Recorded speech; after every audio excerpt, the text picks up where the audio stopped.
I read an interesting quote from Thomas Jefferson the other day. You may or may not know, but in spite of all of his high positions in government and his extremely large and successful farm, he actually died in significant debt.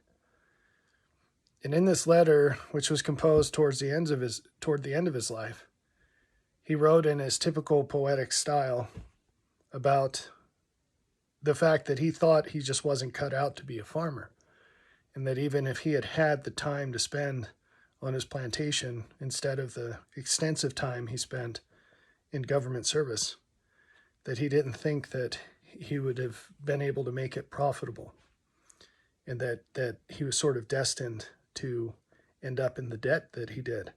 It's a really sad quote from such an impressive man who accomplished so much and had so much wisdom on so many things.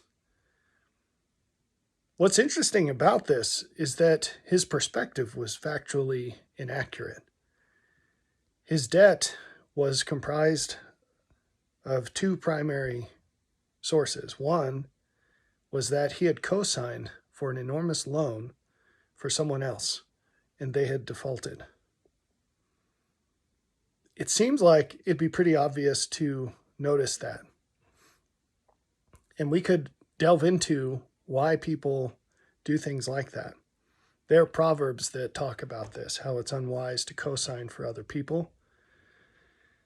And it makes sense. What you're doing is that you're lending your credibility to things that are outside of your control. And it's actually a really deep and important gospel topic. The Lord disperses resources according to his purposes. And sometimes that's to test us in certain ways, including in testing us to have the wisdom to pass those on to people in places that can do more with them than we can, or do better with them than we can. There are a lot of scriptures about that too. And other times we're being tested to see that if we can be wise stewards over the money to magnify it ourselves. Well, resources, whatever they may be. But in neither case does it make sense to co-sign for someone else. If you're lending your credibility, you should also have creative control over whatever it is that's being loaned.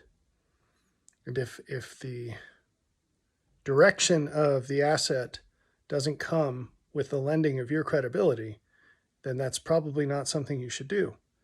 I've heard wise men say things like, if someone needs the money or whatever resource we're talking about, it's better to give it as a gift than to lend it. And if you don't want to give it as a gift, then you probably shouldn't give it at all.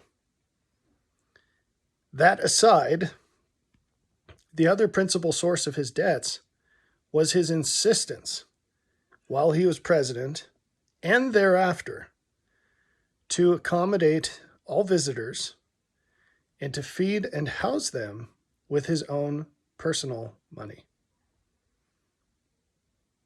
While he was president, I guess you could make a case for the nobility of doing something like that.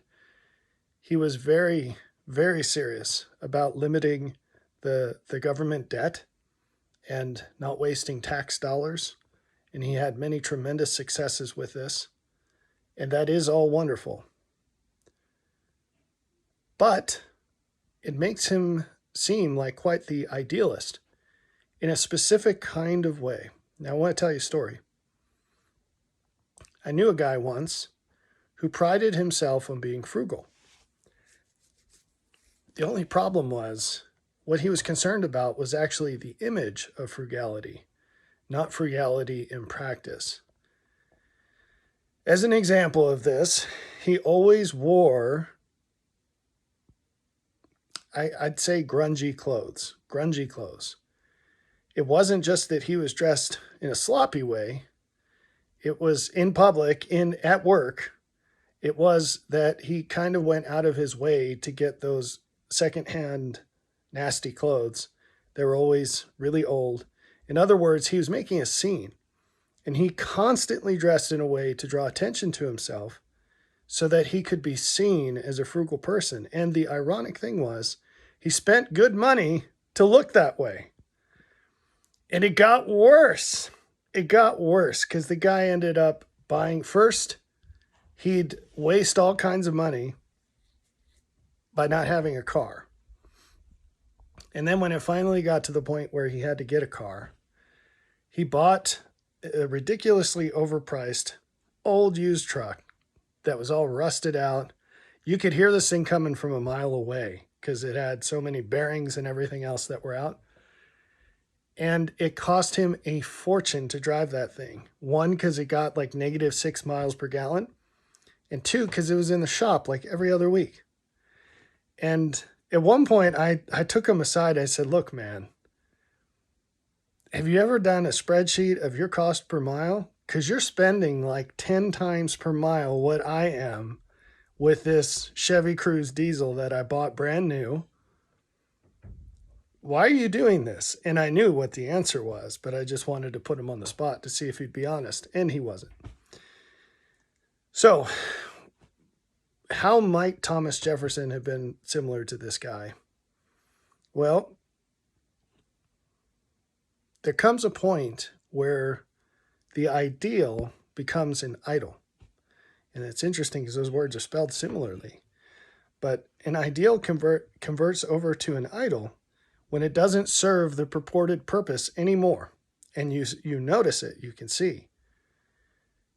There also may have been a bit of pride in this, and that tends to drive this conflation of ideal and idol, this corruption of the one into the other. It's good to be frugal.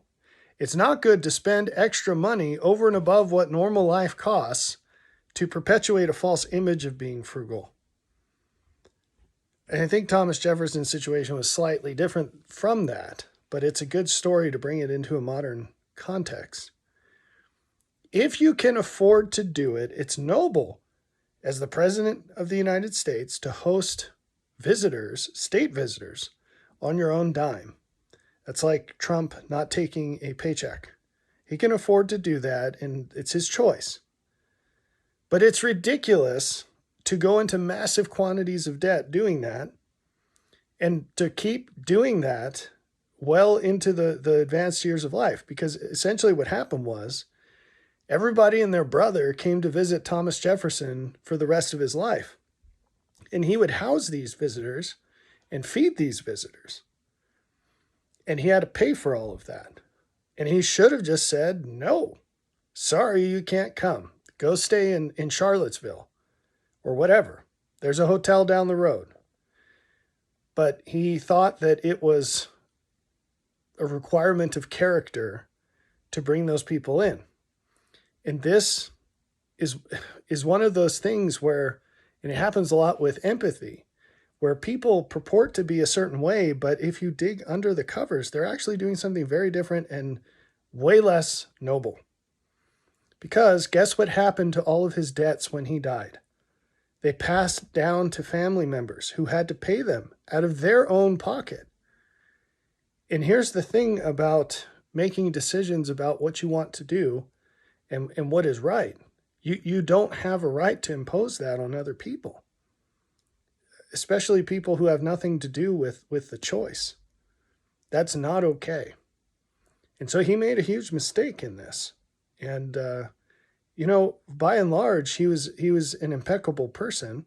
He was an amazing guy, did amazing things. But on this thing, he was dead wrong. He was dead wrong in what he did. And the interesting thing about it, which tends to be the case in things that we're dishonest about, is that he didn't even realize where all this debt was coming from. In his mind, it was because he wasn't a good enough farmer. Here's the truth about his farm. It was immensely profitable, and he was such an effective administrator of it that even at a distance, he kept the thing going year after year. It's amazing. His farm would sell surplus, like they tried to make everything that they needed. And then they made it so well because he'd come up with these processes to do it better, where they'd make their own nails, for example, or shingles. and they'd have surplus. So they'd have a shop that would make nails, and there were some people there that was their whole job. And then they'd sell the extra in town. And so he was turning a profit on his farm, but he was spending too much money, and it was money he didn't have to spend. He was keeping up an appearance. He was writing checks he literally couldn't cash, and that's not cool. All right, now I want to apply this with another story. A million years ago, I was visiting with this guy. I can't remember. I think I was in grad school at the time. And I was trying to come up with a side business to generate a little bit of money. And so I tried my hand at consulting with different businesses because I had the suspicion that there would be things I could do to write a little bit of code to help businesses that just weren't thinking about that. So as a for example, I managed to get in with an HVAC guy. It was a relatively small company. He had a few employees, and it was him, and he had been doing it forever. And he was successful. He was making good money. And I sat with him, and I had the suspicion that I'd be able to write a little script to automate the ads that he had been posting on online classifieds. And I had the hypothesis that he was probably spending quite a bit of time on this each week, and that it would be worth some nominal amount of money for him to not have to worry about it anymore. And so I was just going to write up a little custom program to handle that for him and hopefully get a little money out of it and sell it to him. And so I was sitting down, interviewing him, collecting data to understand his business a little better. And within maybe 3 minutes, I realized this guy got almost 100% of his business off of these free ads that he was posting online. And yet he was spending something like $45,000 a year on billboards, from which he got zero business. And this wasn't a new thing. He had been doing it for quite some time. And it dawned on me that he didn't realize, he did not connect that he was spending $45,000 on something he got zero out of. Now, between these two examples of Thomas Jefferson and this HVAC guy, they're wonderful examples of the fact that massive improvements may be possible in your life with the tiniest little change. The tiniest little change. In the case of the HVAC guy, all he would have had to do was not renew his billboard contracts. He could still spend, I think he was spending, let's say, a half hour a day, just slowly typing out these ads each day. And he honestly didn't mind it. He'd just sit there as part of his morning routine. But all he would have had to do was cancel the next contract for the billboards, and he would have put into his pocket another $45,000 a year. I actually think it was more than that. Now that I think about it, it was a lot of money.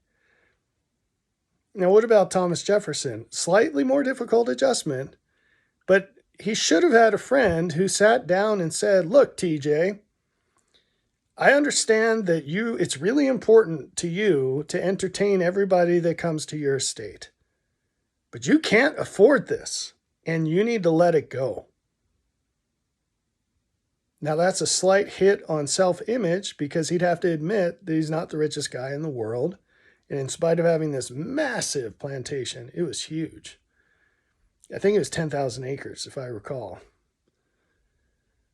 He couldn't afford to entertain every single person that came by uninvited. And it was every day somebody was there.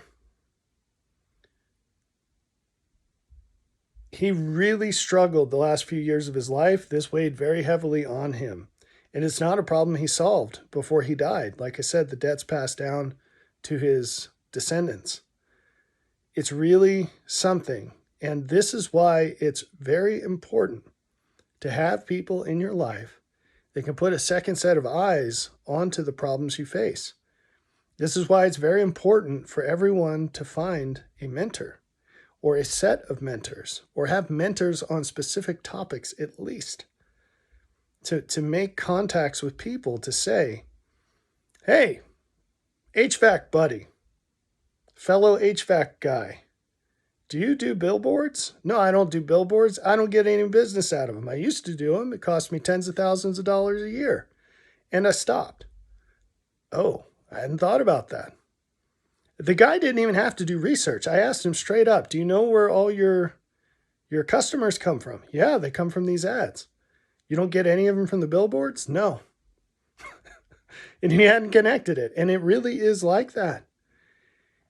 The people I know well tend to have this bag of problems that they drag along with them that they're just so solvable.